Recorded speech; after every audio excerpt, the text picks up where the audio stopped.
फटाफट से बेटा अपने अंदर भर लो बहुत सारी एनर्जी, बिकॉज बायोटेक्नोलॉजी मैम होता क्या है? तो भाई जेनेटिक इंजीनियरिंग क्या होती है? कितना सुनने में कितना क्रेजी लगता है ना। हमारा जो मन है, जो जीन से हमें काम करना है, हम उसी जीन का यूज करते हैं। कहाँ से काटूं, इधर से काटूं कि इधर से काटूं? बहुत लंबा डीएनए है भाया, रोक देते हैं कि भाई अब तो रजिस्टर ना रहा, सॉरी भाई सॉरी। डीनेचुरेशन मतलब हमने बहुत हीट दी। कितनी हीट दी? द प्लेटफॉर्म ऑफ फिजिक्स वाला, आई एम योर बायोलॉजी और zoology mentor. My name is doctor Arushit Ali. दिल से आए दीदी बुलाओ, दिल से आए मैम बुलाओ, दिल से आए बेस्टी मानो, जो तुम्हारे दिल में आए तुम वो बुलाओ। भाई कैसे हैं आप सब लोग? I hope you all are fine and आप लोगों की एग्जाम की तैयारी अच्छी चल रही होगी। Welcome to the mind map series. आज है बेटा हमारी ज़ूलॉजी का chapter biotechnology principle and processes का माइंड मैप। बिफोर स्टार्टिंग बेटा, mind maps are for your revision and revision जब भी हम करते हैं, हम किसी चीज को फास्ट, फ्लो चार्ट्स, टेबल्स और टिप्स पे करते हैं। ठीक है, तो फटाफट से बेटा अपने अंदर भर लो बहुत सारी एनर्जी, बिकॉज बायोटेक्नोलॉजी जो एक ऐसा यूनिट है, एक तो वेरी इंटरेस्टिंग यूनिट, प्लस इसमें बहुत सारी छोटी छोटी चीजें सब लोगों को रिवाइज करनी रहती हैं। आई होप ये लेक्चर आप लोगों के लिए हेल्पफुल हो। तो आ जाइए मेरे साथ, भरेंगे फुल एनर्जी और शुरुआत करेंगे भाई इस माइंड मैप की। ठीक है, तो बायोटेक्नोलॉजी प्रिंसिपल एंड प्रोसेसेस बेटा मैं पूरा कोशिश करूंगी कि हम ए टू जी हर चीज कवर करें इसमें। ठीक है, तो आ जाइए शुरुआत करते हैं। तो भाई सबसे पहले इंट्रोडक्शन कि बायोटेक्नोलॉजी मैम होता क्या है। जब भी हम वर्ड सुनते हैं तो हमारे मन में आता है यार कि मैम बायो के साथ इन्होंने टेक्नोलॉजी मिक्स कर दिया, संधि विच्छेद करें तो।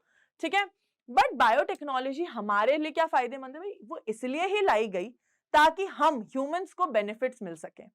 ठीक है, हम कुछ ऐसे प्रोडक्ट्स बना सकें जिससे हमें बेनिफिट हो। भाई आप लोग देखोगे बायोटेक्नोलॉजी हैज बीन अ बून, हम लोगों को कितना फायदा हुआ है इससे। इतनी सारी दवाइयां, इतने सारे क्रॉप्स, इतनी सारी चीजें यार जहां पे इसका इस्तेमाल किया गया है। तो आइए हम एक बार डेफिनेशन इसकी देख लेते हैं। बायोटेक्नोलॉजी बेटा deals with techniques of using living organism. हम बेटा बायो है तो लिविंग ऑर्गेनिज्म का इस्तेमाल किया जाता है या एंजाइम्स का फ्रॉम ऑर्गेनिज्म, ताकि हम क्या बना सके, प्रोडक्ट्स बना सके and processes useful to humans. बेटा ह्यूमन एक बहुत ही खतरनाक स्पीशीज होता है हम लोग। ठीक है, होमो सेपियंस वेरी खतरनाक, वेरी सेल्फिश, राइट। हम हर चीज अपने फायदे के लिए बनाते हैं। एग्जैक्टली इसीलिए यहां पर भी यही चीज की गई है। तो डेफिनेशन में एक इंपॉर्टेंट चीज देखेंगे, हम लोग लिविंग ऑर्गेनिजम्स, एंजाइम्स का इस्तेमाल करके प्रोडक्ट्स एंड प्रोसेसेस करें that is useful to humans. अब अगर आप बात करोगे तो है ना, दो टाइप में हम इसको डिवाइड कर रहे हैं कि भाई पुराने टाइम में दैट इज ट्रेडिशनल बायोटेक्नोलॉजी और old, and then there is modern biotechnology. ठीक है, इसको डिवाइड करने के क्या पैरामीटर रहा था कि ऑर्गेनिजम्स कौन से इन्वॉल्व थे प्रोडक्शन के लिए, उसके बेसिस पे इसको ट्रेडिशनल और मॉडर्न में डिवाइड किया गया। इफ यू टॉक अबाउट बेटा ट्रेडिशनल माइक्रो बायोटेक्नोलॉजी में यू यूज माइक्रोब्स। ठीक है, पहला पॉइंट है माइक्रोब्स। हम यहाँ पे यूज करते हैं जेनेटिकली मॉडिफाइड ऑर्गेनिजम्स, पहला फर्क। दूसरा आप देखोगे इसमें बेटा जो आप प्रोडक्शन करते हो प्रोडक्ट्स का, वो बहुत ही स्मॉल स्केल पे होता है, इसमें काफी लार्ज स्केल प्रोडक्शन होता है। यहाँ पे बेटा आप क्या बनाते हैं, कर्ड, ब्रेड, वाइन, ये सारी चीजें आप ट्रेडिशनल बायोटेक्नोलॉजी से बना सकते हो। यहाँ पे आप क्या बनाते हो, आपकी रिप्रोडक्टिव हेल्थ में अपन ने पढ़ा है in vitro fertilisation, test tube babies. ठीक है, ये सारी चीजें। Synthesising a gene and using it, हम एक जीन को सिंथेसाइज करते हैं और उसको यूज करते हैं, जैसे आप लोगों ने देखा होगा वैक्सीन्स में। ठीक है, किसी डिफेक्टिव जीन को करेक्ट करना, जैसे बहुत सारी बीमारियां होती हैं, इवन आप लोग आगे बायोटेक्नोलॉजी एंड प्रोसेसेस में, एप्लीकेशंस में भी पढ़ेंगे ये चीज कि एक डिफेक्टिव जीन को भी हमने करेक्ट किया है वहां पे। ठीक है, तो ये दो टाइप की बेटा आप लोगों की बायोटेक्नोलॉजी रही है, ट्रेडिशनल एंड मॉडर्न। चलिए आगे बढ़ते हैं। अब हम देखते हैं भाई, जैसे आपका WHO होता है वैसे यूरोपियन फेडरेशन ऑफ बायोटेक्नोलॉजी है। इन्होंने बोला भाई हम अपनी डेफिनेशन देंगे, तो इन्होंने एक डेफिनेशन दी बेटा जो आपको A to Z ऐसी ही याद करनी है, क्योंकि देखो जब भी कोई डेफिनेशन कोई देता है पर्टिकुलर, ठीक है, अगर इफ द साइंटिस्ट और a community is involved in giving it, तो आप लोगों को उसको A to Z ऐसा ही याद करना पड़ता है। ये बेटा आप लोगों के बोर्ड एग्जाम्स के पर्पज से, अगर आप कोई कॉम्पिटिटिव एग्जाम की तैयारी करो तो भी इंपॉर्टेंट है, बिकॉज ये एकदम डॉट पूछी जाती है। ठीक है, ये क्या है बेटा, इंटीग्रेशन मतलब जुड़ाव, किसका, natural science, organism, cells, parts and their of molecular analogues, जैसे उनके डीएनए, आरएनए, प्रोटीन्स, उनके प्रोडक्ट्स एंड सर्विसेज बनाते हैं हम किससे, इंटीग्रेशन है किसका बेटा, डेफिनेशन को समझोगे तो याद होगी। इंटीग्रेशन, नेचुरल साइंस है, सेल्स हैं, उसके पार्ट हैं, सेल के अंदर के मॉलिक्यूलर एनालॉग्स जैसे डीएनए, आरएनए, उसके प्रोटीन्स, उनकी प्रोडक्ट्स एंड सर्विसेज हैं। इट इनकम्पसेस बेटा इसमें both traditional and modern biotechnology आ जाती है। क्लियर है? I hope. Moving on to the next. ठीक है, now if you tell principles of biotechnology में यूजुअली आप दो चीजें पढ़ते हो, that is genetic engineering and bio process engineering. ठीक है, इसके पैरामीटर क्या रहते हैं, पहले हम देखेंगे दोनों की डेफिनेशन और फिर देखेंगे इनके अंदर आता क्या है। तो भाई जेनेटिक इंजीनियरिंग क्या होती है, कितना सुनने में कितना क्रेजी लगता है नहीं। तो जेनेटिक इंजीनियरिंग बेटा होती है techniques used to alter the chemistry of a genetic material. जैसे अगर मेरा मन है इस डीएनए के सेगमेंट में मैं कुछ बदलाव कर दूं, इस जेनेटिक मटेरियल में कुछ बदलाव कर दूं, तो बेटा वहां पे to introduce these into host organism, इस डीएनए में जिसमें मैंने बदलाव किया है इसको होस्ट ऑर्गेनिज्म में डालना। ठीक है, दस change the phenotype of the host. इसमें हम बेटा डेफिनेशन देखते हैं बायो प्रोसेस इंजीनियरिंग की। बेटा जब भी आपको एक्सपेरिमेंट करते हो आपको स्टरलाइज एनवायरनमेंट चाहिए कि कोई इंफेक्शन ना हो जाए, कंटामिनेशन फ्री चाहिए, वो यहाँ पे होता है। Maintenance of Sterlite ambience, ambience आपके आसपास की सराउंडिंग कि भाई साफ सुथरी होनी चाहिए, कंटामिनेशन फ्री, कोई कीड़े मकोड़े नहीं, नो माइक्रोब्स। ठीक है, in chemical engineering process to enable ताकि ग्रोथ हो डिजायर्ड माइक्रोब की, यूकैरियोटिक सेल की लार्ज क्वांटिटी में। ठीक है, लार्ज क्वांटिटी में बन सके। देन इसमें क्या आता है, इट इंक्लूड्स रिकॉम्बिनेंट डीएनए। बेटा आरडीएनए होता है आपका रिकॉम्बिनेंट डीएनए, इसमें आप उसको बनाते हो, जीन क्लोनिंग और जीन ट्रांसफर करते हो। आप ये तीन स्टेप्स करते हो बेटा जेनेटिक इंजीनियरिंग में, that is construction of recombinant DNA, gene cloning and gene transfer. आइए आगे बढ़ते हैं।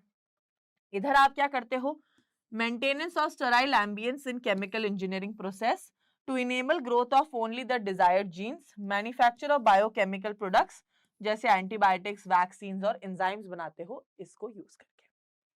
ठीक है, अब बेटा यहां पे एक लाइन दी है, एबिलिटी टू मल्टीप्लाई, एक ताकत रखना कि multiply antibiotic resistant gene, E. coli was called the cloning of antibiotic resistant gene in E. coli.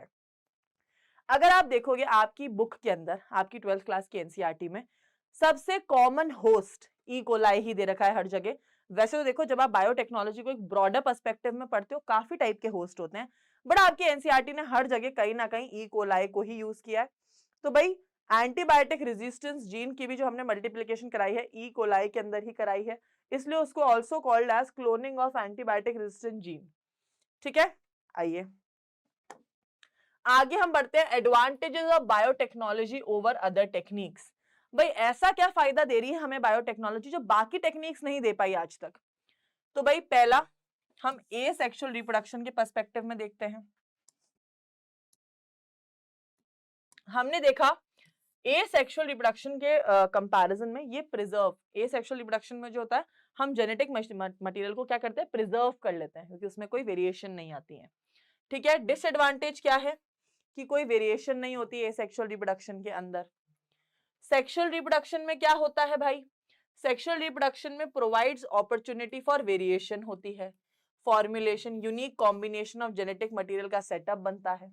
ठीक है, किसमें, सेक्सुअल रिप्रोडक्शन में। पर इसका डिसएडवांटेज क्या है, some of which may be harmful.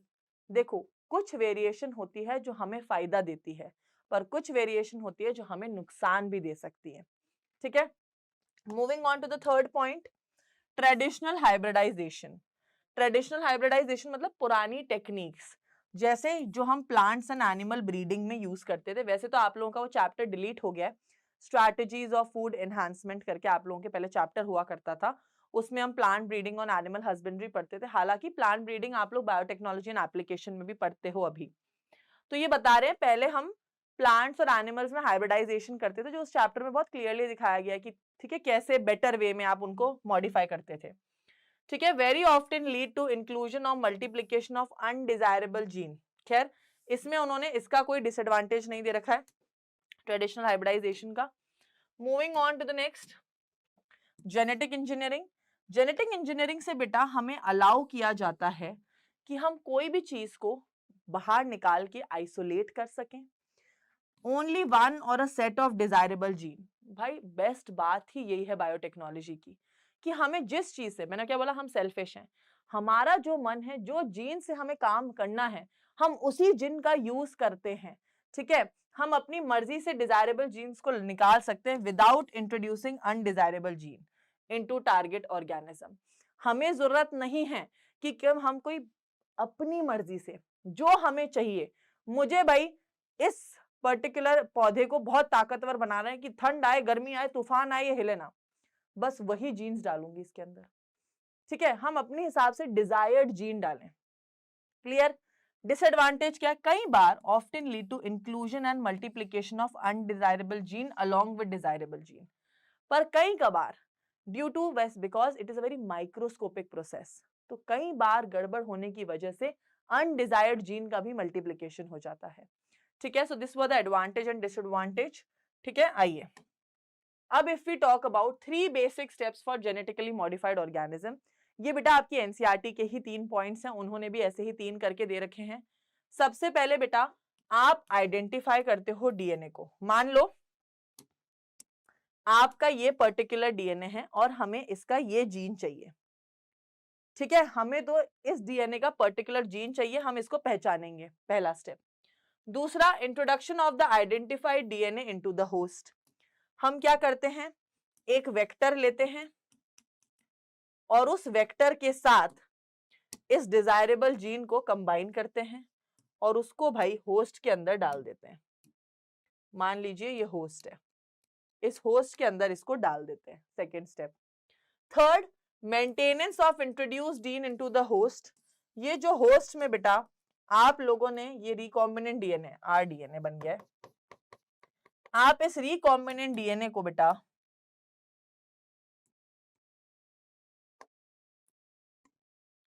इस रिकॉम्बिनेंट डीएनए को आप होस्ट में डाला है तो आगे जाके कंटिन्यूसली मल्टीप्लाई करेगा और ये बहुत सारी बनाएगा DNA in its progeny, continuous multiplication करेगा। ठीक है, सो देयर आर 3 स्टेप्स। पहले आइडेंटिफाई करो डीएनए विद डिजायरेबल जीन, उसको होस्ट में डालो। कैसे डालते हो? Through a vector. फिर मेंटेन करो इसको जो डाल दिए, transfer of the DNA to its progeny. ठीक है, मतलब जब ये ई कोलाई मल्टीप्लाई होगा तो वो सब जो अंदर का मटेरियल है मल्टीप्लाई हो। आइए आगे आइए। अब भाई की tools of recombinant DNA technology. ठीक है, रिकॉम्बिनेंट डीएनए टेक्नोलॉजी के अंदर ऐसी कौन सी चीजें हैं जो आपके लिए बहुत ज्यादा जरूरी हैं? तो भाई देयर आर 3 थिंग्स। भाई पहली, एंजाइम्स, बहुत ही महत्वपूर्ण। वेक्टर्स, बहुत ही महत्वपूर्ण। कॉम्पिटेंट होस्ट सेल, बहुत ही, भाई इनके बिना तो बायोटेक्नोलॉजी हो ही नहीं सकती। तो आ जाइए सबसे पहले देखते हैं एंजाइम्स को। तो एंजाइम क्या होते हैं भाई? Most commonly used enzyme in genetic engineering are, अगर आप लोगों ने अपनी जेनेटिक्स के चैप्टर पढ़े हैं तो आपको पता होगा, हम नॉर्मली जो सबसे ज्यादा एंजाइम्स यूज करते हैं that is DNA polymerase, nucleases and ligases. ठीक है, इन 3 एंजाइम्स का बेटा सबसे ज्यादा इस्तेमाल किया जाता है। न्यूक्लियेजेस क्या होते हैं बेटा? जो न्यूक्लिक एसिड को ब्रेक करते हैं, न्यूक्लिक एसिड को ब्रेक करते हैं, वो होते हैं न्यूक्लियेजेस। डीएनए पॉलीमरेजेस जो आपकी रेप्लिकेशन में मदद करते हैं। Ligases which act as molecular glue, चिपकाने के काम आते हैं। ठीक है, आ जाइए सबसे पहले हम देख लेते हैं न्यूक्लियेजेस को। सबसे पहले आते हैं न्यूक्लियेजेस। ये क्या करते हैं? न्यूक्लिक एंजाइम्स को, एसिड को तोड़ते हैं। क्लीव, क्लीव मतलब तोड़ते हैं, तोड़ते हैं। ठीक है, इनके 2 टाइप होते हैं बेटा, एक्सोन्यूक्लियस और एंडोन्यूक्लियस। एक्सोन्यूक्लियस क्या करते हैं बेटा? किसी भी डीएनए के पीस को साइड में से, एंड्स में से काटते हैं। कहां से काटते हैं? एंड से काटते हैं, कॉर्नर से। एंडोन्यूक्लियस बेटा डीएनए को कोई भी पॉइंट से काट लेते हैं, बीच में, साइड से, अंदर से, मतलब मिडिल से काटा जाता है। Positions with in the DNA make cuts in specific position. और किस जगह कट लगाते हैं बेटा? वो कट लगाते हैं रिकॉग्निशन और पैलिंड्रोमिक सीक्वेंस में कट लगाते हैं। ठीक है, कहां कट लगता है? रिकॉग्निशन और पैलिंड्रोमिक सीक्वेंस के अंदर। अंडरलाइन करती हूं, पैलिंड्रोमिक सीक्वेंस क्या होती है भाई? जैसे आपकी एनसीईआरटी ने एग्जांपल दिया है मलयालम वर्ड का। ठीक है, मतलब आगे से जैसे पढ़ो तो सेम, पीछे से पढ़ो तो सेम। तो भाई डीएनए में ऐसी रिकॉग्निशन सीक्वेंस कैसी होती है वो भी अपन पढ़ेंगे। ठीक है। इन ईयर 1963 बेटा आपको सारे ईयर याद रखने हैं, यहाँ पे बहुत इंपॉर्टेंट है, चाहे आपके बोर्ड्स के पर्पस से पढ़ रहे हो, आप नीट के पर्पस से पढ़ रहे हो। इन द ईयर 1963 भाई 2 एंजाइम्स वर डिस्कवर्ड, जो ई कोलाई था। अब आपको यहाँ बताती हूँ, फटाफट रिवाइज करेंगे मेरे साथ। एक साइंटिस्ट वगैरह जब रिसर्च कर रहे थे, उन्होंने देखा यार ई कोलाई को जब बैक्टीरियोफेज ने अटैक किया, ठीक है, ई कोलाई को ना बेटा मैं आपको फटाफट बताती हूँ, आपका ये ई कोलाई था, इन्होंने देखा यार ई कोलाई को जब बैक्टीरियोफेज ने अटैक किया, ठीक है, वायरस तो फटाफट अपना जेनेटिक मटेरियल डाल देता है, पर भाई हमने देखा ई कोलाई को कुछ फर्क ही नहीं पड़ा। भाई ऐसी क्या ताकत आ गई इसके अंदर? तो इन्होंने डिस्कवर किया कि भाई ई कोलाई को एरा गैरा समझेगा क्या? इसके पास बेटा इन्होंने 2 एंजाइम्स डिस्कवर किए थे। एक एंजाइम था बेटा that was known as restriction endonuclease, जो क्या करा था इसने, इस एंजाइम ने बेटा बैक्टीरियोफेज के जेनेटिक मटेरियल को क्लीव कर दिया था। क्लीव्स जेनेटिक मटेरियल, बेटा GM is genetic material of virus. और बेटा ये दूसरा एंजाइम था दैट वाज मिथाइलेज, कि भाई दूसरे का काटने के चक्कर में खुद का ना कट जाए, कि भाई इसके जेनेटिक मटेरियल काटने में खुद का ना जेनेटिक मटेरियल कट जाए, तो मिथाइलेज क्या करता है बेटा, एक प्रोटेक्शन की लेयर बना देता है, मिथाइलेशन कर देता है ऑफ ओन जेनेटिक मटेरियल। ठीक है, जीएम लिख देती हूँ जेनेटिक मटेरियल को ताकि आप लोगों के लिए इजी रहे।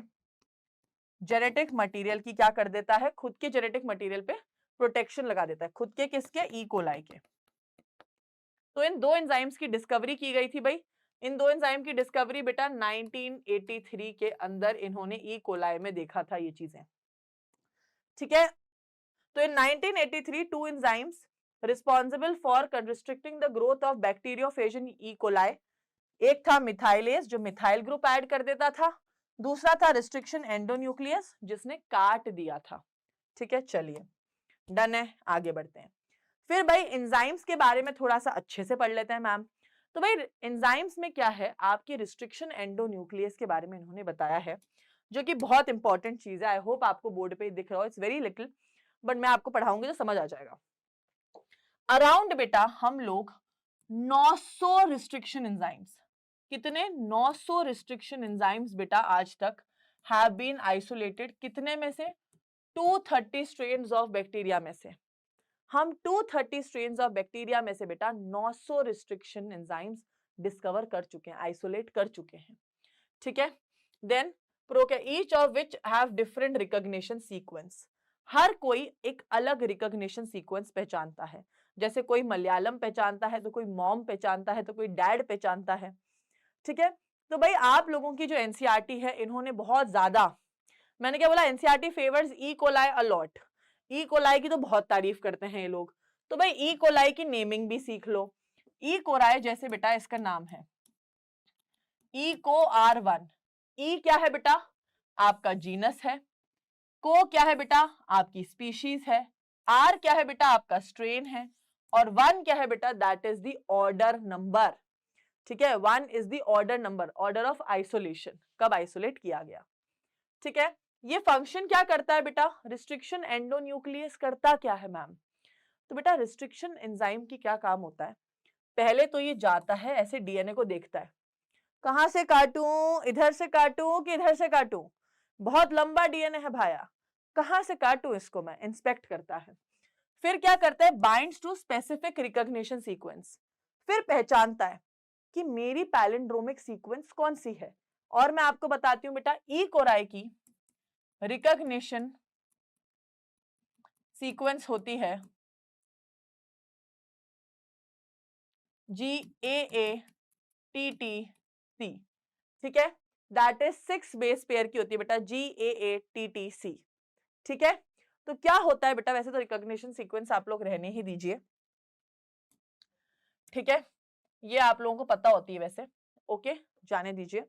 तो इसकी रिकॉग्निशन सीक्वेंस होती है जहां पे जाके पहचानता है कि ओए मैं पहचान लेता हूं भाई कहां से मुझे काटने का है। ठीक है, तो फटाफट ही वहां जाके काट देता है।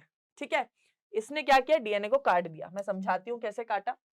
ये ई कोलाई आया, इसने भाई डीएनए को काटा अलग अलग जगह से, काट दिया तो बेटा काटने के बाद वो नहीं होता, ब्रेकअप के बाद क्या होता है, ब्रेकअप के बाद लड़के लड़की हो जाते हैं परेशान, बहुत परेशान, यार मेरा तो ब्रेकअप हो गया है, कोई और आ जाओ जिंदगी में। तो ये क्या होते हैं, इनके पास स्टिकी एंड्स आ जाते हैं, टूट गया ना, आधा हिस्सा काट दिया ईगो राय ने, तो इनके क्या हो गए, स्टिकी एंड्स, वल्नरेबल, कोई तो आ जाओ।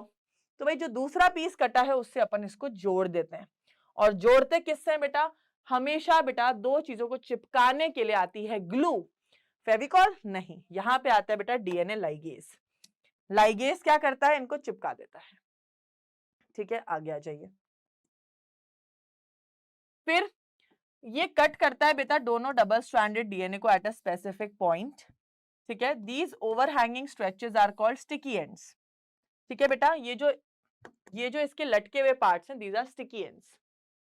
चलिए मैम आगे बढ़ते हैं। लाइगेजेस क्या है बेटा, लाइगेजेस मैंने आपको बताया आर दी मॉलिक्यूलर ग्लू।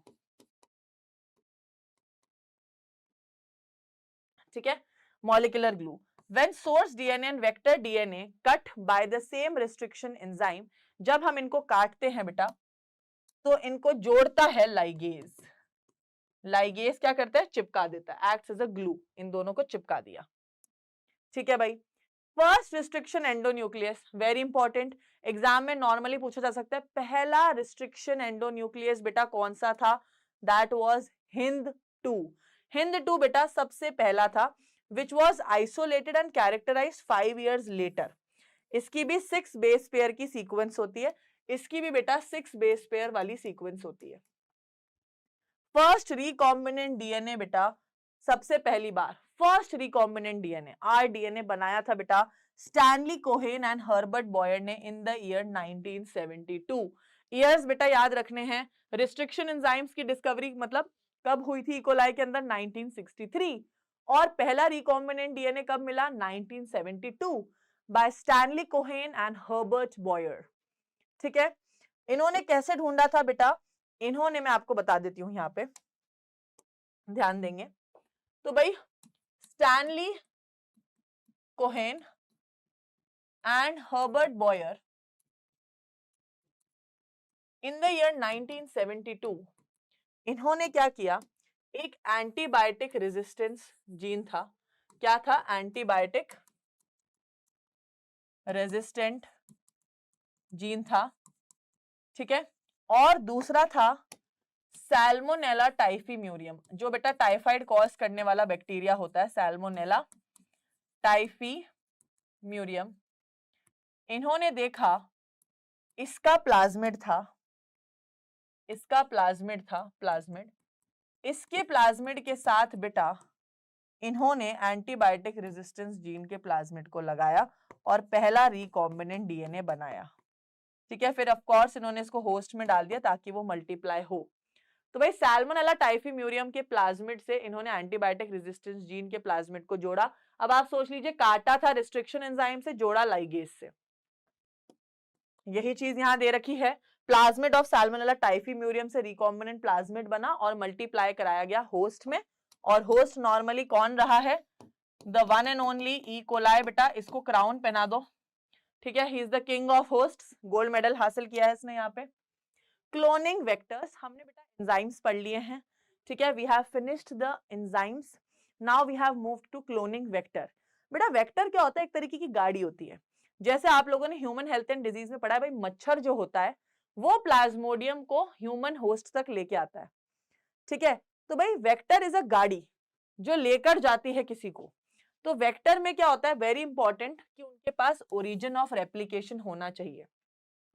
आप लोगों ने बेटा जेनेटिक्स में पढ़ा है, अगर ओरिजिन ऑफ रेप्लिकेशन है तो रेप्लिकेशन शुरू कहां से होगा, तो ORI होना बहुत जरूरी है, बिकॉज यहां से बेटा रेप्लिकेशन शुरू होता है। It is responsible for controlling the copy number of the link DNA.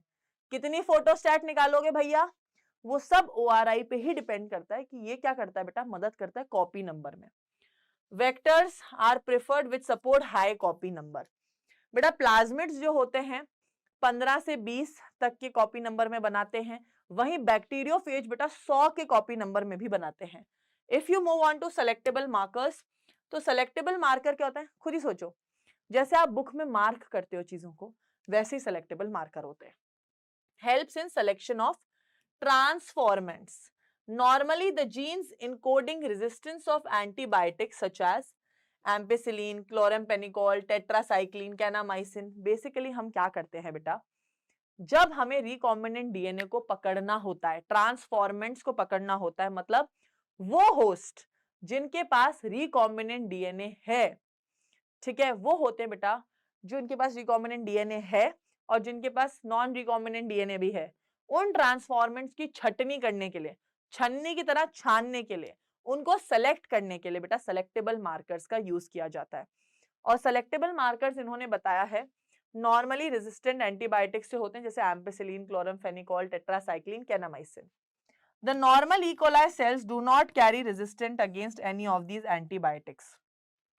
E. coli के पास बेटा नॉर्मली किसी भी एंटीबायोटिक से बचने का कोई जरिया नहीं होता, हम उसमें ये डालते हैं ताकि वो रेजिस्टेंट बन जाता है, ठीक है।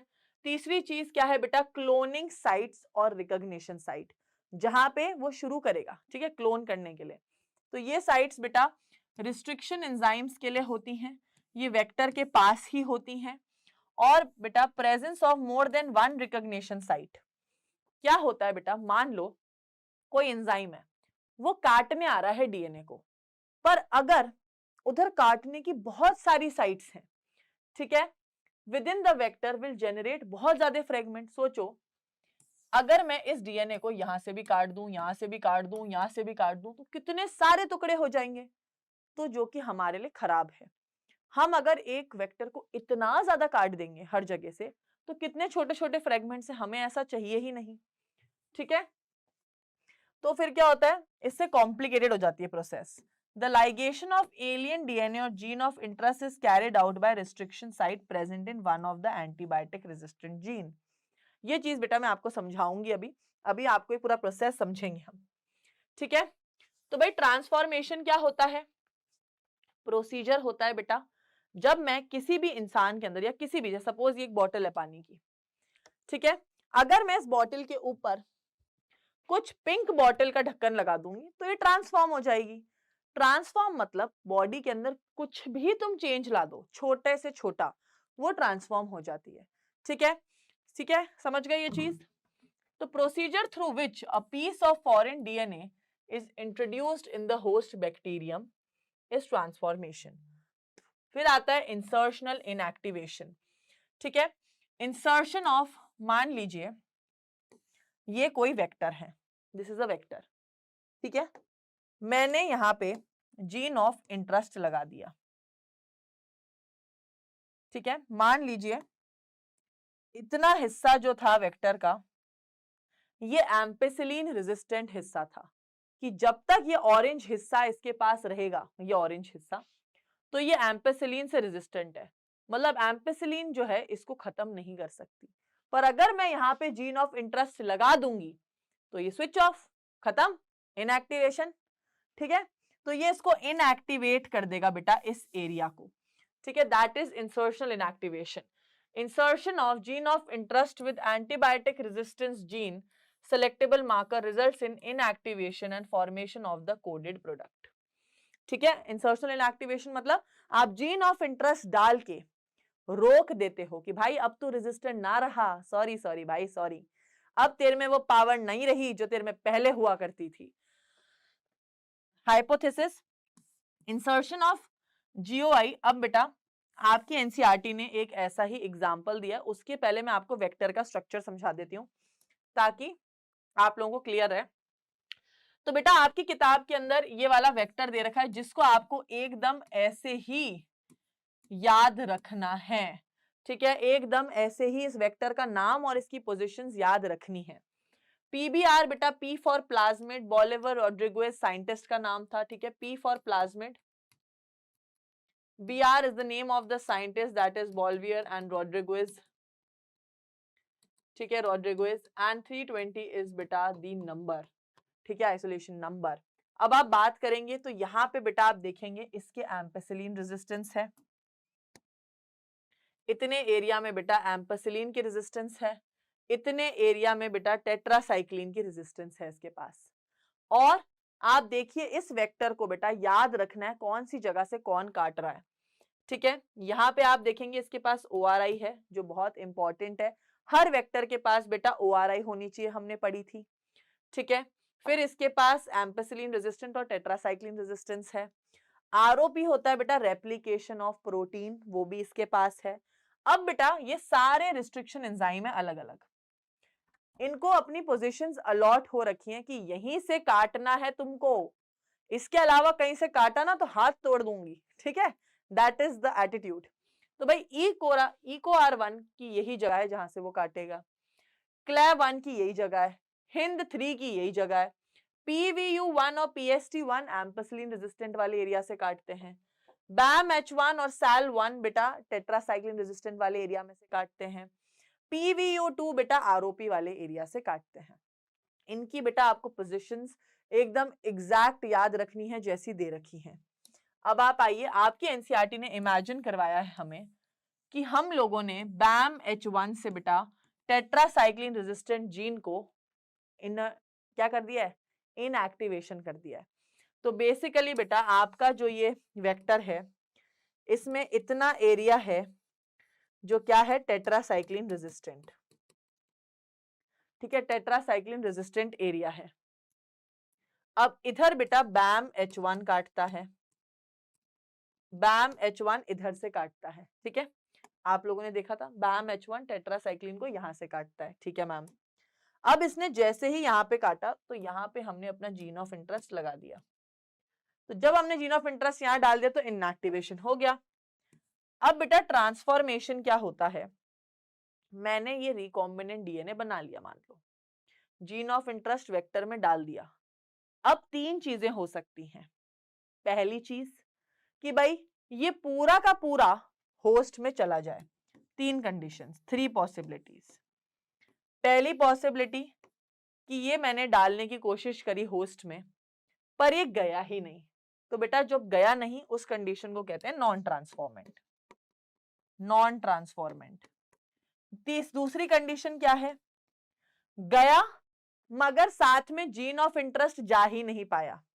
ठीक है, गया पर सिर्फ वेक्टर ही गया, जीन ऑफ इंटरेस्ट ना जा पाया, तो ये बेटा ट्रांसफॉर्मेंट ही है पर इसके पास नॉन रिकॉम्बिनेंट है। तीसरी कंडीशन क्या है बेटा कि हमने डाला और ये पूरा का पूरा चला गया, रिकॉम्बिनेंट डीएनए चला गया।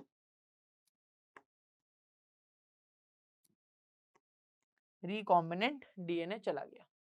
ठीक है, तीसरी कंडीशन है ये ट्रांसफॉर्मेंट ही है जिसमें रिकॉम्बिनेंट डीएनए चला गया। ठीक है, 3 कंडीशन होती हैं।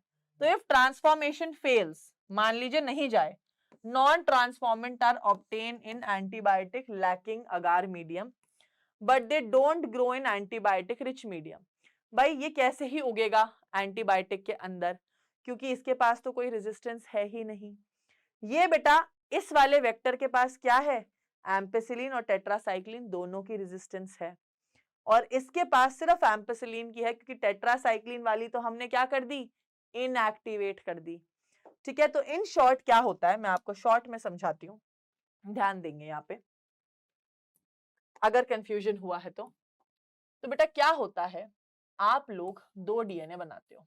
मान लीजिए आपका ये वेक्टर है, यह आपका प्लाज्मिड था, प्लाज्मिड के पास बेटा एम्पेसिलिन रेजिस्टेंस है यहाँ पे, और यहाँ पे बेटा है उनके पास टेट्रासाइक्लिन की रेजिस्टेंस। समझेंगे, एम्पेसिलिन रेजिस्टेंस, यहाँ है टेट्रासाइक्लिन रेजिस्टेंस। हम दोनों को बना देते हैं अच्छे से, ध्यान देंगे बेटा, ध्यान देंगे तो ये कॉन्सेप्ट एकदम क्लियर हो जाएगा।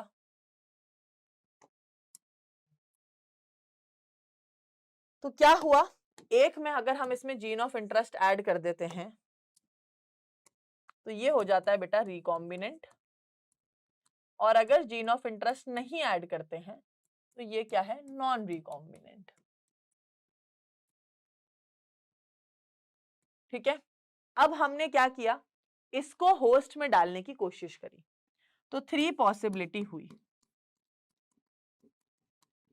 3 पॉसिबिलिटी आई दुनिया के सामने। पहली कि ये अंदर जा ही नहीं पाया,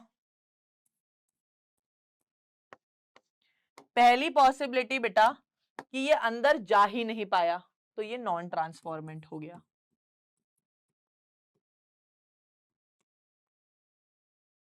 दूसरी कंडीशन में हमने इसको पकड़ा, डाला, पर ये तो गया, पर जीन ऑफ इंटरेस्ट नहीं जा पाया।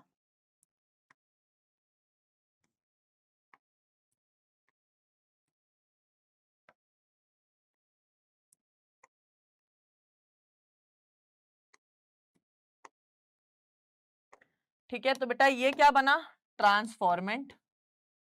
ये बना तो ट्रांसफॉर्मेंट क्योंकि इसके अंदर कुछ तो गया है, पर नॉन रिकॉम्बिनेंट गया है। इसमें ट्रांसफॉर्मेंट है पर रिकॉम्बिनेंट भी गया है।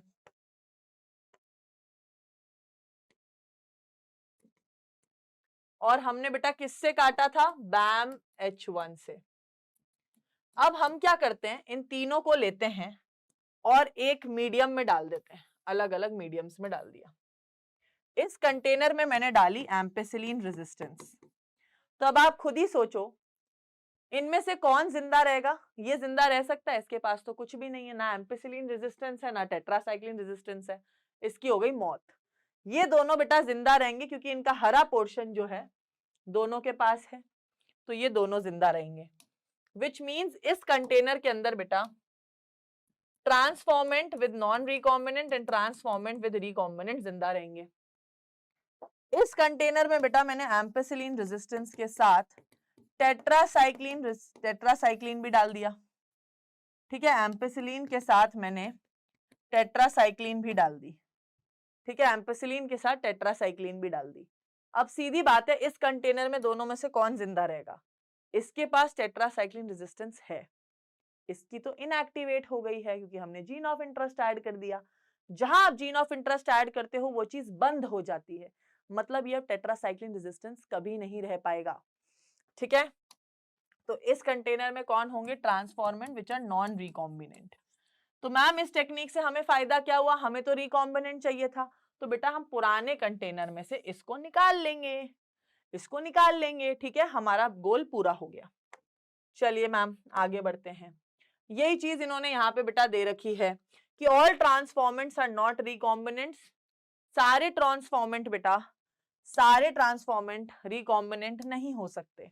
ये क्या रिकॉम्बिनेंट है, नहीं है, ये नॉन रिकॉम्बिनेंट था। तो पहली लाइन तो मैम सही कह दिया आपने। ठीक है, one antibiotic resistance gene help in selecting. बेटा एंटीबायोटिक रेजिस्टेंस जीन ने हमारी कितनी मदद कर दी, AMPR और TETR ने। ठीक है, यहाँ पे आपने देख लिया नॉन रिकॉम्बिनेंट और रिकॉम्बिनेंट, ये चीज मैं आपको दिखा चुकी हूँ।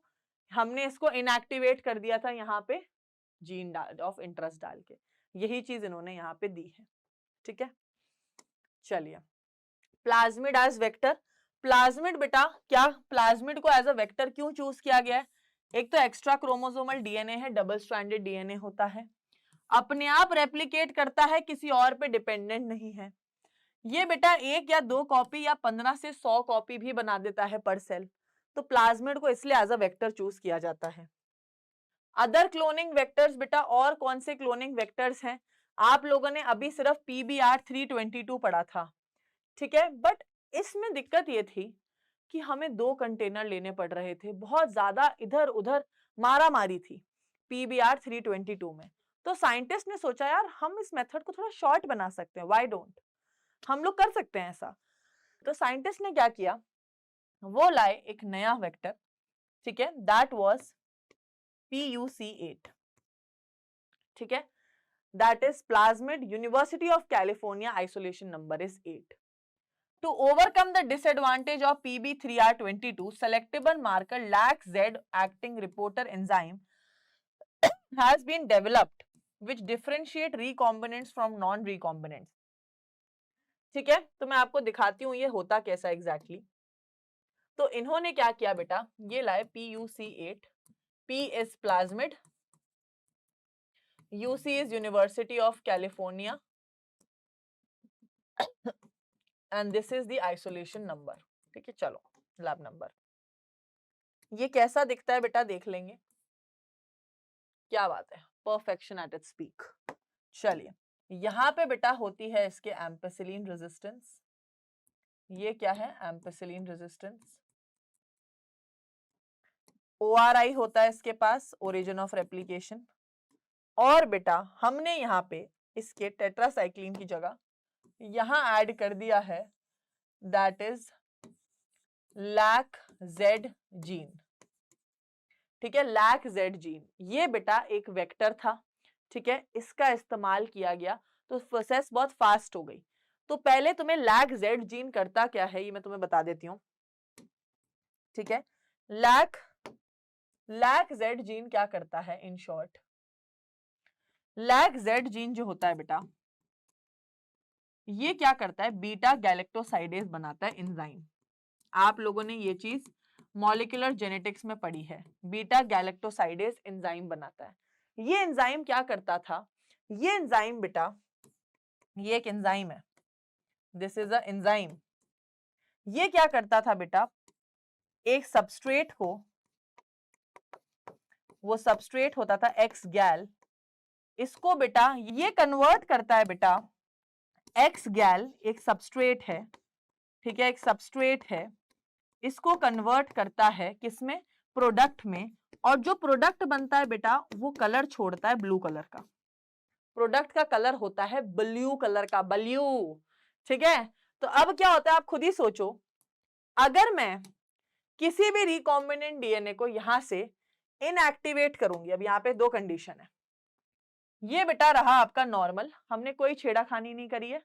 ठीक है, और ये कंडीशन है जहां पे मैंने इसको इनएक्टिवेट कर दिया है, देखो डीएनए इंसर्ट कर दिया, मतलब इसका तो क्या हो गया, इनएक्टिवेशन हो गया।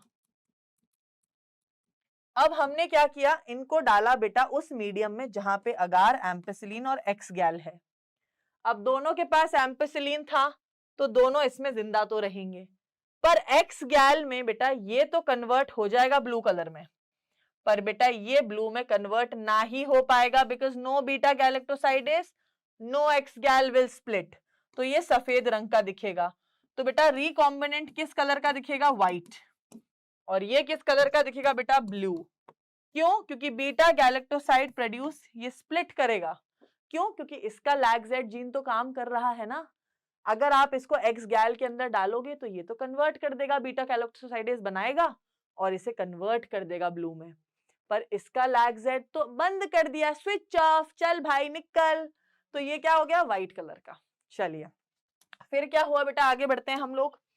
यही चीज यहाँ लिखी है, LAC-Z जीन डालने से बेटा बीटा गैलेक्टोसाइडेज जो है वो कन्वर्ट करता है। अगर फेल हो जाता है बेटा तो ब्लू कलर की कॉलोनीज बनती हैं नॉन रिकॉम्बिनेंट की, और सक्सीड होता है तो व्हाइट कलर की कॉलोनीज बनती हैं रिकॉम्बिनेंट्स की। आगे देखते हैं बेटा, आप लोगों के क्लोनिंग वेक्टर में दे रखा है अबाउट टीआई प्लाज्मिड एग्रोबैक्टीरियम ट्यूमिफिकेंस। तो बेटा क्या था, साइंटिस्ट रिसर्च कर रहे थे तो उन्होंने देखा कि एक बैक्टीरिया है बेचारा, एग्रोबैक्टीरियम ट्यूमिफिकेंस, ये क्या करता है, ये बेटा पौधे के अंदर एक बीमारी करता है जिसे कहते हैं क्राउन बॉल डिजीज, ऐसे ट्यूमर बना देता है कि ले भाई ट्यूमर। ठीक है, क्या बना देता है, ट्यूमर बना देता है पौधे के अंदर। तो भाई ट्यूमर बना कौन रहा है, तो इन्होंने जब ध्यान से देखा तो इन्होंने देखा बेटा कि एग्रोबैक्टीरियम ट्यूमिफिकेंस के पास एक प्लाज्मिड है, एक प्लाज्मिड है, जिस प्लाज्मिड के अंदर बेटा क्या है, टीडीएनए है, टीडीएनए है, that is tumour causing DNA. ठीक है, और ये क्या है, प्लाज्मिड है। ओके, जो क्या कर रहा था बेटा, ये प्लांट के अंदर जाके मल्टीप्लाई करके उसको ट्यूमर कर रहा था।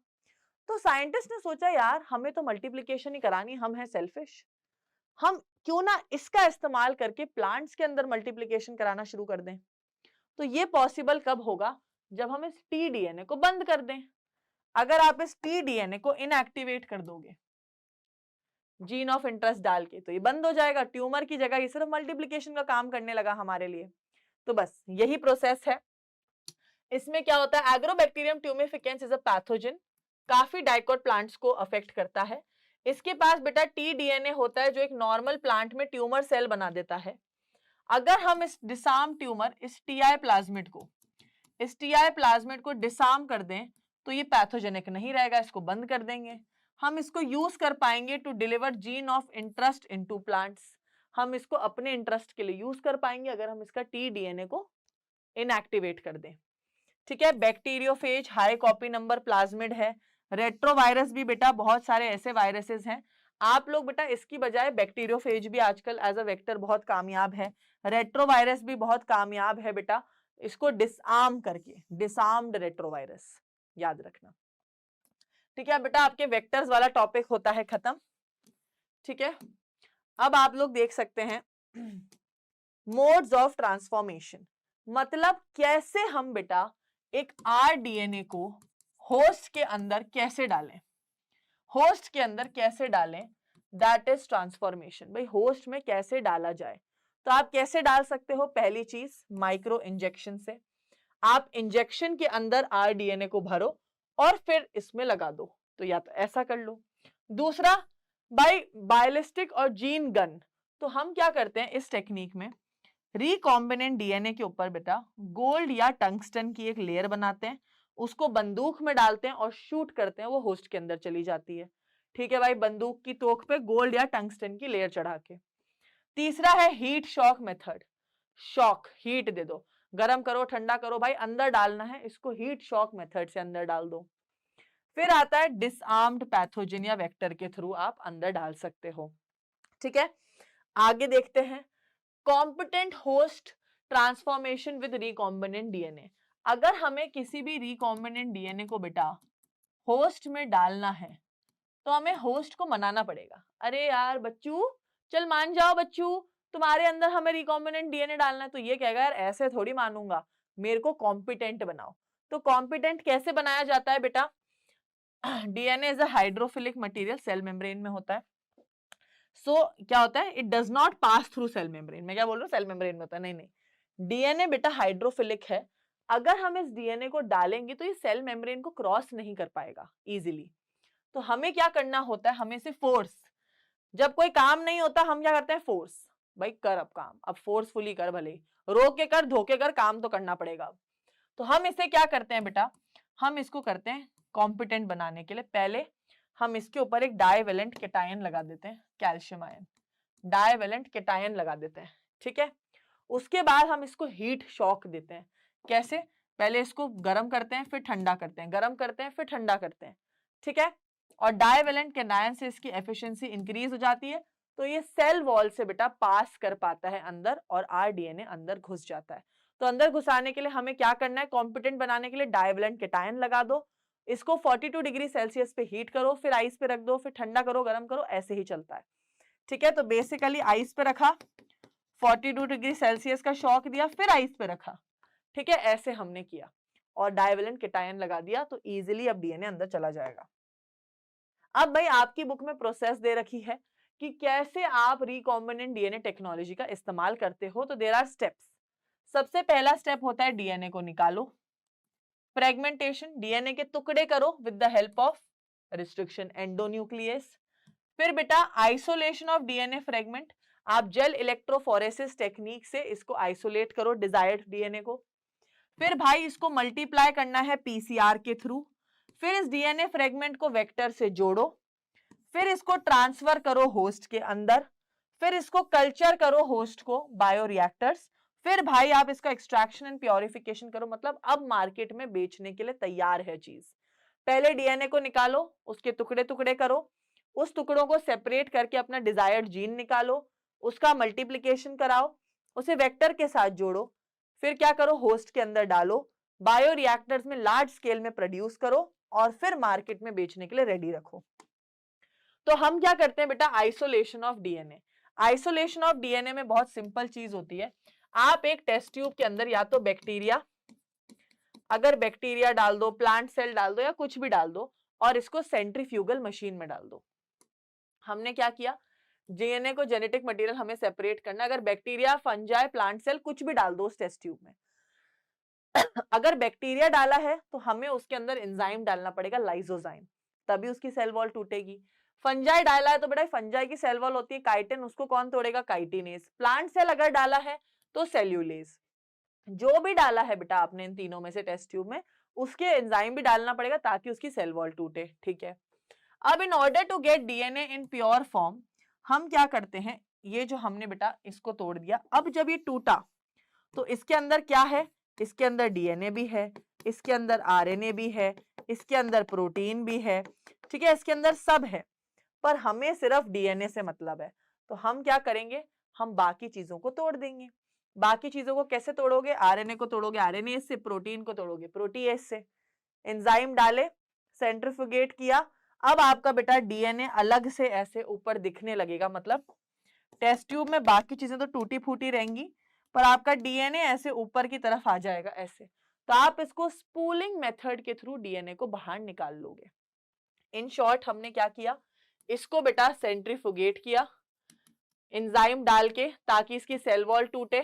तो इसमें क्या हुआ, डीएनए आरएनए सब कुछ टूट टाट गया, सब कुछ बाहर आ गया।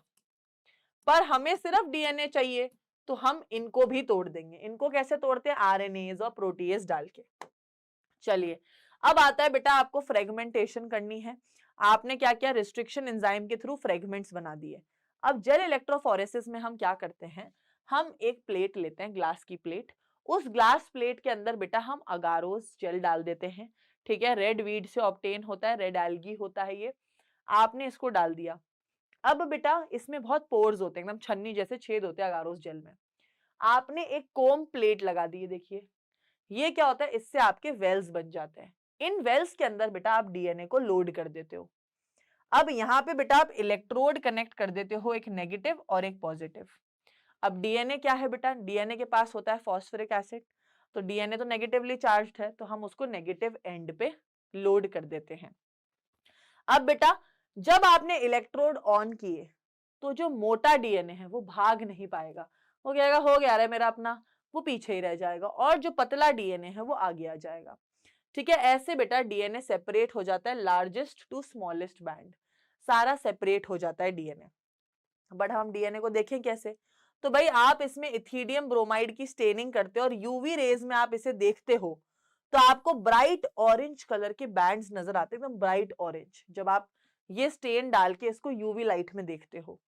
ठीक है, अब आप बेटा जब यूवी लाइट में देखते हो, इस प्रोसेस को कहते हैं इल्यूशन, जिससे आप क्या करते हो, अपना पसंदीदा जीन ऑफ इंटरेस्ट, जो आपको पता है ये वाला, मान लो ये वाला जीन है जो मेरे काम का है, तो हम उसको बाहर निकाल लेते हैं अलग से। ठीक है, कैसे, इथिडियम ब्रोमाइड से स्टेनिंग करके यूवी लाइट में हमने ऑरेंज कलर का इनको देखा, और हमने क्या किया, रिमूवल ऑफ डीएनए फ्रेगमेंट, हमें जो फ्रेगमेंट चाहिए था उसको रिमूव किया, और इस प्रोसेस को कहते हैं इल्यूशन, नॉट इल्यूजन, इल्यूशन। ठीक है, क्लियर है। अगारोस जेल क्या है बेटा, नेचुरल पॉलीमर है, सीवीड से मिला है, सीविंग इफेक्ट मतलब छन्नी का इफेक्ट होता है इसका। दिस इज बेटा जेल इलेक्ट्रोफोरेसिस। पोर करेंगे अगारोस जेल, वेल्स बनाएंगे, डीएनए को लोड करेंगे नेगेटिव साइड पे, कैथोड साइड पे। जैसे इलेक्ट्रोड ऑन होगा, मोटा डीएनए पीछे रह जाएगा, पतला डीएनए आगे आएगा। स्टेनिंग से हम इथिडियम ब्रोमाइड की स्टेनिंग से अंडर यूवी लाइट जब देखेंगे, तो हम अपना पसंदीदा डीएनए फ्रेगमेंट जो हमें चाहिए था, डिजायर्ड जीन वाला, वो निकाल लेंगे। ठीक है, तो फ्रेगमेंटेशन और आइसोलेशन हमने कर लिया है। अब बेटा हम पीसीआर टेक्निक से इसको मल्टीप्लाई करेंगे। पीसीआर टेक्निक बहुत इंपॉर्टेंट है, और जेल इलेक्ट्रोफोरेसिस भी। अब इस डीएनए को पीसीआर टेक्निक से मल्टीप्लाई करना है। पीसीआर टेक्निक में क्या क्या चीजें होती हैं बेटा, आप लोगों को डीएनए की चेन चाहिए, ऑफ कोर्स आपको प्राइमर्स चाहिए। प्राइमर क्या होते हैं बेटा, ओलिगो न्यूक्लियोटाइड्स होते हैं, जो क्या करते हैं, कॉम्प्लीमेंट्री डीएनए के स्ट्रैंड्स बनाते हैं। टैग पॉलीमरेज क्या है बेटा, एक थर्मोस्टेबल डीएनए का एंजाइम है। ठीक है, जो एंजाइम जो होता है मैं आपको बताऊंगी इसका यूज क्या होता है, और आपको जीनोम डीएनए चाहिए। अब ये प्रोसेस कैसे होती है मैं बताती हूँ। आपने डीएनए को लिया, ले लिया मैम। अब हमने क्या किया, पहला स्टेप है डीनेचुरेशन, मतलब डीएनए को अलग कर दिया, इन दोनों स्ट्रैंड्स को सेपरेट कर दिया। डीनेचुरेशन मतलब हमने बहुत हीट दी, कितनी हीट दी, 95 डिग्री सेल्सियस की हीट दी। मैं थोड़ा अलग कलर ले लेती हूँ। 95 डिग्री सेल्सियस की हीट दी, तो ये स्ट्रैंड सेपरेट हो गए, पहला स्टेप डन। दूसरा स्टेप होता है एनीलिंग बेटा, ये होता है 55 डिग्री सेल्सियस पे। यहां पे आप यूज करते हो बेटा प्राइमर्स। हमने क्या किया, यहाँ पे प्राइमर्स लगा दिए सेपरेटेड डीएनए स्ट्रैंड पे। थर्ड स्टेप आता है बेटा एक्सटेंशन, जो 72 डिग्री सेल्सियस पे होता है, और हम यहाँ पे बेटा टैग पॉलीमरेज लगाते हैं, जो यहाँ ऐसे फिट होता है, और एकदम इस डीएनए की कॉम्प्लीमेंट्री स्ट्रैंड को गर्म में, क्योंकि गर्मी में भी काम करता है ये, एक्सटेंड करके लंबा कर देता है। Taq polymerase builds complementary strand. ठीक है, इसमें आपको इंपॉर्टेंट क्या है, तीनों टेक्निक्स के नाम याद होने चाहिए, इनमें क्या हो रहा है, टेम्परेचर कितना है और कौन सी टेक्निक में कौन यूज हो रहा है। 95 degree Celsius, 55 degree Celsius, 72 degree Celsius. यहाँ पे प्राइमर्स यूज हो रहे हैं, ओलिगोन्यूक्लियोटाइड, यहाँ टैग पॉलीमरेज यूज हो रहा है। ठीक है, आगे बढ़ते हैं। अब नेक्स्ट स्टेप होता है भाई, आप लोगों ने मल्टीप्लीकेशन कर दिया है, अब बेटा वेक्टर की मदद से आप इसको जोड़ लेते हो। देखो ना, आप वेक्टर को और इसको जोड़ लेते हो, ठीक है, जीन ऑफ इंटरेस्ट को जोड़ लेते हो with the help of DNA ligase. ठीक है, चलिए फिर insertion of recombinant DNA into the host cell, हम ये भी देख चुके हैं। इंसर्शन कैसे करोगे, या तो जीन गन से, माइक्रो इंजेक्शन से इंसर्ट वगैरह कर दोगे। फिर बेटा आप इसको कल्चर करते हो बायो रिएक्टर्स के अंदर। अब मैम कल्चर तो पढ़ा दो कैसे होता है, तो देखिए बायो रिएक्टर बेटा क्या होते हैं, बहुत बड़ी मशीन्स होती हैं जिनके अंदर आप कल्चर करते हो। ठीक है, आप कल्चर करते हो अपने होस्ट को ताकि आप प्रोडक्ट्स बना सको। तो भाई इसको करने से पहले आप लेबोरेटरी के अंदर पहले टेस्ट कर लेते हो कि हम ये हो भी रही है प्रोसेस या नहीं हो रही ढंग से। तो जब आप लैब में करते हो और बायो रिएक्टर में फर्क क्या है, लैब में बेटा आप सिर्फ छोटा अमाउंट ऑफ कल्चर ही कर सकते हो, बायो रिएक्टर में आप 1000 से 100 से 1000 लीटर, इसमें आप ऑप्टिमम टेम्परेचर लैब में मेंटेन नहीं कर सकते, आप बायो रिएक्टर में कर सकते हो। इसमें growth rate optimal never optimal, इसमें ऑप्टिमम रहती है। इसमें प्रोडक्शन बहुत छोटा होता है, बायो रिएक्टर में भाई लार्ज स्केल प्रोडक्शन होता है। बायो रिएक्टर के बारे में बेटा एक और चीज है कि ये क्या करते हैं, लार्ज स्केल पर प्रोड्यूस करते हैं। आप बायो रिएक्टर में डालने से पहले मैंने आपको बताया आप लेबोरेटरी में 10 से 20 लीटर की कैपेसिटी वाले में टेस्ट करते हो। दो टाइप के बेटा बायो रिएक्टर होते हैं, सिंपल स्टर्ड बायो रिएक्टर जिनका बेस बेटा ऐसा कर्व्ड होता है, और आते हैं स्पार्ज्ड स्टर्ड बायो रिएक्टर जिनका बेस बेटा चपटा होता है, फ्लैट होता है नीचे से। ठीक है, ये दो टाइप के बेटा आपके बायो रिएक्टर्स आते हैं। ठीक है, अब इधर आप देखेंगे this is closed, this is closed end this is open. Open क्यों, क्योंकि यहां पे मैं कोई भी चीज ऐड कर सकती हूं और कोई भी चीज रिमूव कर सकती हूं, इसलिए बायो रिएक्टर्स के अंदर दो टाइप के कल्चर्स बन सकते हैं अलग अलग। अगर क्लोज्ड है, बंद है, ना मैं कुछ ऐड कर सकती ना मैं कुछ एक्स्ट्रा निकाल सकती, तो बेटा इसको कहते हैं आप लोग, इसको आप लोग कहते हैं बेटा बैच कल्चर, जहां से आप ना कुछ डाल सकते ना कुछ निकाल सकते। तो here once the host and nutrient media is added, bioreactor is closed and कोई एडिशन या रिमूवल आप नहीं कर सकते हो। ठीक है, कोई एडिशन या रिमूवल आप नहीं कर सकते हो, देख सकते हो आप बंद है पूरा। ठीक है, आप कुछ भी नहीं कर सकते हो। पर यहाँ पे बेटा ओपन टाइप में आपका मन है आप और कल्चर डालो और वेस्ट को निकालो।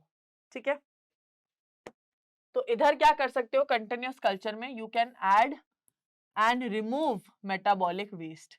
कंटिन्यूअस को बेटा ओपन टाइप भी कहते हैं, बैच को बेटा क्लोज्ड टाइप भी कहते हैं।